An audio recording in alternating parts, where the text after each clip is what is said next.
العمل، ایک تو اس رات میں عبادت کرو جتنا عبادت کی تم میں طاقت ہے، نشاط ہے، ایک چیز یہ ثابت ہے۔ دوسری چیز اس رات میں قبرستان جانا ثابت ہے، لیکن رسول اللہ صلی اللہ علیہ وسلم اس رات میں صرف ایک ہی مرتبہ قبرستان گئے اپنی پوری زندگی میں۔ اب قبرستان جانے کا معمول بنا لینا، وہاں جا کر قبروں کو سجانا، وہاں لائٹنگ لگانا، وہاں پر چراغاں کرنا، یہ ثابت نہیں ہے، یہ ثابت نہیں۔ اسی طریقے سے اس رات میں روزہ یعنی سحری ہے، دن کا روزہ ثابت ہے، جو آدمی روزہ رکھنا چاہتا ہے وہ روزہ رکھ سکتا ہے، اور جو نہیں رکھنا چاہتا ہے اس کو کوئی گناہ نہیں ہوگا، کیونکہ روزہ رکھنا مستحب ہے۔ اب بدعت سنو آپ کہ اس رات میں اکثر لوگ یا مسلمانوں میں یہ بات ہے کہ میٹھا بنایا جائے، حلوہ بنایا جائے، بریانی بنائی جائے، تو اس کا تو کوئی ثبوت نہیں ہے۔ رسول اللہ صلی اللہ علیہ وسلم نے تو نہیں بنایا۔ یہ عقیدہ رکھنا کہ اس رات میں روحیں آتی، بے شمار لوگ اس کا عقیدہ رکھتے ہیں، کسی حدیث سے یہ بات ثابت نہیں ہے کہ روحیں آتی ہے۔ آپ دیکھو عالم کے بدلنے سے ادراکات بدل جاتے ہیں۔ آپ یہ عالم میں ہیں جو دنیا ہے، ایک آدمی ماں کے پیٹ میں ہے، ایک بچہ جنین کی جو غذا ہے، ماں کے پیٹ میں جو بچہ ہے اس کی جو غذا ہے وہ ہماری غذا نہیں ہو سکتی، اور جو ہماری غذا ہے وہ اس کی غذا نہیں ہو سکتی، کیونکہ ماں کے پیٹ کا عالم الگ ہے، دنیا کا عالم الگ ہے۔ عالم بدل گیا، ادراکات بدل گئے۔ آئی بات سمجھ میں؟ اب روح عالم برزخ میں ہے، اگر نیک ہے تو سورہ مطففین کے مطابق علیین میں، اور اگر وہ گناہ گار ہے تو سجین، مقام سجین میں ہے۔ اب وہ دنیا میں کیوں آئے گی؟ یہ دنیا میں کیوں آئیں گے؟ کیا وجہ ہے ان کی دنیا میں آنے کی؟ ان کا عالم کچھ اور ہے، تمہارا عالم کچھ اور ہے، اور پھر وہ تمہاری چیزیں کیوں کھائے گی؟ بعض لوگ کہتے ہیں کہ روحیں آتی ہے، آ کر دروازے کھٹکھٹاتی، اور کھٹکھٹانے کے بعد کہتی ہیں کہ ہمارے لیے خرچہ کرو، صدقہ کرو، اور اس کے بعد میں جو صدقہ خیرات کرتا ہے وہ خوشی خوشی لوٹ جاتے ہیں، اور جو صدقہ خیرات نہیں کرتا تو مایوس حسرت زدہ ہو کر لوٹتے ہیں۔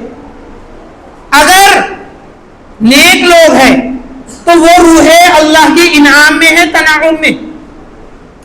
اب وہ اپنا انعام، جنت کی نعمتوں کے مزے چھوڑ کر دنیا کی نعمتوں کے مزے لینے کیوں آئیں گے؟ ان کے نزدیک تو کیونکہ جنت کے مقابلے میں دنیا کی نعمتیں حقیر ترین ہیں، اس کی کوئی اہمیت نہیں۔ اب وہ جنت کی نعمتیں چھوڑ کر دنیا کی نعمتیں کھانے کیوں آئی؟ پہلی بات، اگر وہ گناہ گار ہے اور مقام سجین میں ہے تو فرشتہ گان عذاب ان کو چھوڑ دیں گے، جاؤ آج کا دن تمہاری چھٹی ہے، دنیا گھوم پھر کر تم آؤ۔ تو آپ مجھ کو بتاؤ یہ عقیدہ کہاں سے ہو گیا کہ روحیں آتی ہیں؟ اچھا، جو روحوں کے لیے کھانا رکھا جاتا ہے تو ظاہری بات ہے وہ کھانا کم ہونا چاہیے، اگر وہ کھا رہے تو وہ کھانا برابر رہتا اتنا کا اتنا ہی، اور ان کے نام پر بنانے والا کھا لیتا۔ تو بنانے والے نے کھانا کھا لیا اور روحوں کے نام پر اپنا پیٹ بھر لیا۔ یہ کہاں سے ہے کہ روحیں اگر آ رہی جیسا کہ کہا جا رہا ہے تو پھر روح ایک نوالا تو انہوں نے کھانا، ایک بوٹی تو انہوں نے کھانا، یا انہوں نے تھوڑا سا شربت پینا چاہیے یا کھیر پوری کھانی چاہیے، اور وہ تو کھاتے ہی نہیں، کھانا ویسا کا ویسا ہی رہتا، بنانے والے کھا لیتے ہیں۔ تو پھر روحوں کا نام بدنام مت کرو، آپ کو بنا کر کھانا ہے تو بالکل آپ کھا سکتے ہیں، لیکن یہ نہیں کہ روحیں آ کر کھائیں۔ بعض لوگ یعنی بیوہ عورتیں، ان کو چاہیے کہ وہ سج سور کر یعنی زینت اختیار کرے، کیونکہ ان کے مردہ شوہر کی روح آئی۔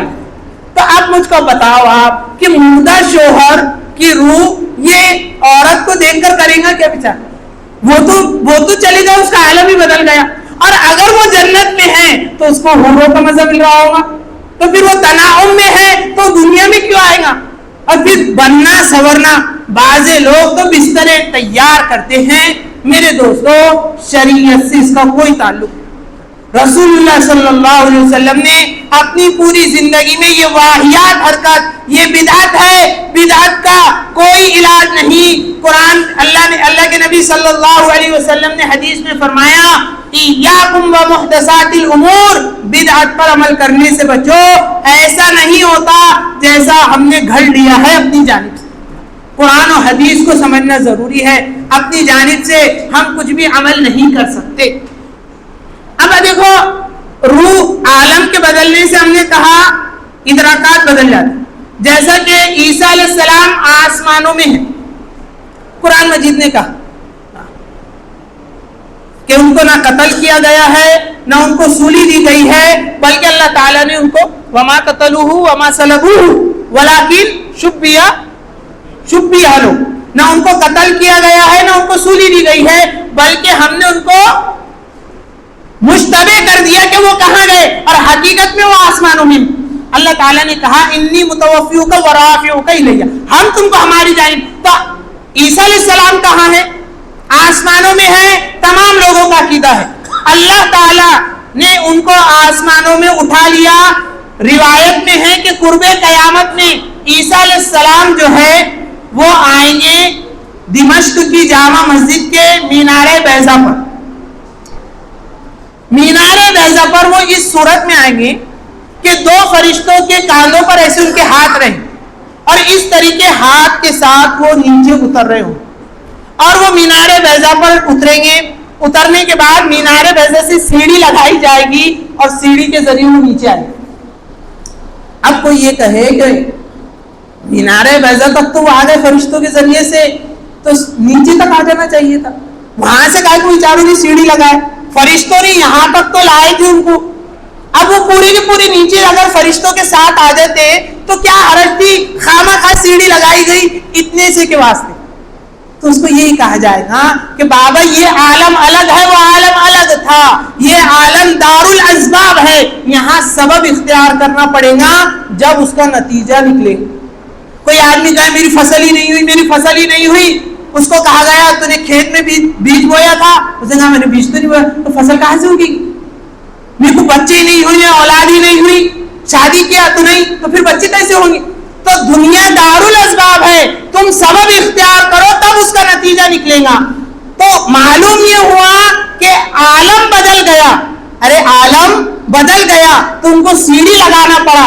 اب کوئی آدمی یہ کہے کہ عیسیٰ علیہ السلام آسمان میں کھاتے کیا ہوں گے, پیتے کیا ہوں گے, بابا وہ عالم الگ ہے, وہاں کا تم کو شعور نہیں, یہاں جو ہے وہ سمجھو. اب یہ روحوں کا عالم جب بدل گیا, وہ عالم برزخ میں ہیں, علیین یا سجین میں ہیں, تو دنیا سے آ کر وہ کھائیں گے کیسا؟ عالم بدل گیا, ادراکات بدل گیا. ارے عالم بدل گیا تو